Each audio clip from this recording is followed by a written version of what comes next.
Good morning friends, তোমরা সবাই কেমন আছো? আশা করছি ভালো আছো। আমরাও ভালো আছি। আমার নতুন একটা ব্লগে তোমাদের অনেক স্বাগত জানাই। আজ যেহেতু রবিবার, তাই উঠতে একটু দেরিই হয়ে গেছে। উঠেই প্রথমে তোমাদের বাইরের দৃশ্যটা এক ঝলক দেখিয়ে দিলাম।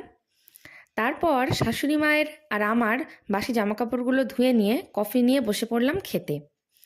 তারপর বাবা মানে শ্বশুরমশাই বাজার করে আনতে সবজিগুলো ব্যাগ থেকে বের করে ফ্রিজে রেখে দিলাম।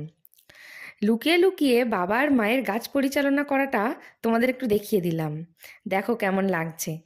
তারপর যেহেতু সানডে, চিকেন তো কমন ব্যাপার সবার বাড়িতেই, তাই সেটাকে ম্যারিনেট করে রেখে দিলাম একটু। বড় বাজারে গেছিল, তো পরোটা আর ঘুগনি নিয়ে এসেছিল, সেটা খেয়ে নিলাম সবাই মিলে।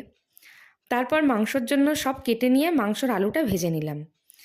মাংস কষানোটাও একটু তোমাদেরকে দেখালাম। দেখো তো, দেখে তো আমার এই এডিট করার সময়ও জিভে জল চলে আসছে বন্ধুরা। তারপর দেখালাম আমার ননদিনী ব্রাহ্মী শাকের পাতাগুলো আলাদা করছে ছেলে মেয়েকে খাওয়াবে বলে।